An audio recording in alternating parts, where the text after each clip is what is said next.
Lower অর্ডারে নেমে হাঁকান একের পর এক বড় বড় ছক্কা, আবার বল হাতেও করেন কিপটে বোলিং। শর্টার ফরম্যাটে এই মুহূর্তে দারুণ ছন্দে আছেন মোসাদ্দেক হোসেন সৈকত। অন্তত 50 ওভারের ফরম্যাটে মিরাজের চেয়ে ফর্মে এগিয়ে আছেন তিনি। ডিপিএল এর এই আসরে মোসাদ্দেক এখনো পর্যন্ত হাঁকালেন মোট 22টি ছক্কা। মোসাদ্দেকের ফর্ম ও তার দেশ সেরা হওয়া নিয়ে থাকছে প্রতিবেদন। 7 ম্যাচে 5 জয়। ঢাকা প্রিমিয়ার লিগে বেশ দাপুটে অবস্থান আবাহনী লিমিটেডের। দলে একাধিক পারফর্মার আছে সত্য, তবে সবার চেয়ে এগিয়ে থাকবেন নিঃসন্দেহে মোসাদ্দেক হোসেন সৈকত। মোসাদ্দেক দেখাচ্ছেন আসল ফিনিশার কাকে বলে। ডিপিএল এর এবারের আসরে সৈকত খেলেছেন মোট 5 ম্যাচ। এই 5 ম্যাচের সেরা রান সংগ্রাহকদের তালিকায় সেরা 20-এ এসেছেন জাতীয় দলের সাবেক তারকা ব্যাটার। রানের বিচারে সৈকতের চেয়ে কয়েকজন এগিয়ে আছেন, তবে স্ট্রাইক রেট আর এভারেজে সৈকত অন্য লেভেলে চলে গেছেন।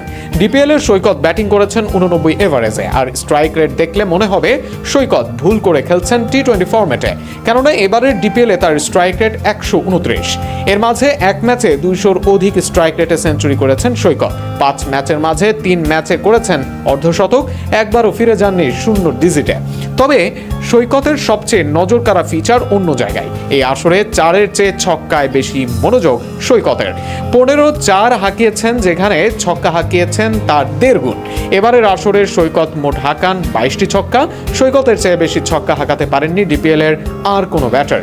নিজের অন্যতম সেরা সময় যে কাটাচ্ছেন দলের হয়ে সৈকত, সেটা তো অনুমেয়ই। জাতীয় দলের সৈকত ছিলেন পার্ট টাইমার, তবে ডিপিএল এর পরিসংখ্যান দেখে এখন সেটা বলার উপায় নেই একদমই। ব্যাট হাতে ঝড় তোলা সৈকত, বল হাতে ভীষণ আঁটোসাঁটো। এবারের ডিপিএল এ সৈকত বল করেছেন 4-এরও কম ইকোনমিতে।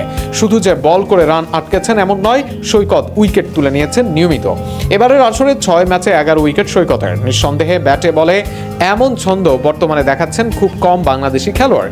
তুলনা তাই এসে যায় মেহেদী হাসান মিরাজের সঙ্গে। জাতীয় দলে যখন নামেন মিরাজ, তখন চাহিদা থাকে বড় শট খেলার, কিন্তু সেই কাজটা ক্যারিয়ারে কখনোই করতে পারেননি তিনি। বর্তমানে অবস্থা আরও নাজেহাল। বল হাতে পার পেলেও ব্যাট হাতে একদমই ছন্দহীন। মিরাজের এমন অবস্থা যখন ভোগাচ্ছে দলকে, তখন সৈকত পারফরমেন্স করে যেন সিলেক্টরদের দরজায় কড়া নাড়ছেন। মিরাজের বদলে এই খেলোয়াড়কে সুযোগ দেওয়া হবে কিনা সেটা নির্বাচকরা ঠিক করবেন, তবে ছন্দের দিক থেকে যে এই মুহূর্তে এগিয়ে মোসাদ্দেক, তাতে কোনো সন্দেহ নেই।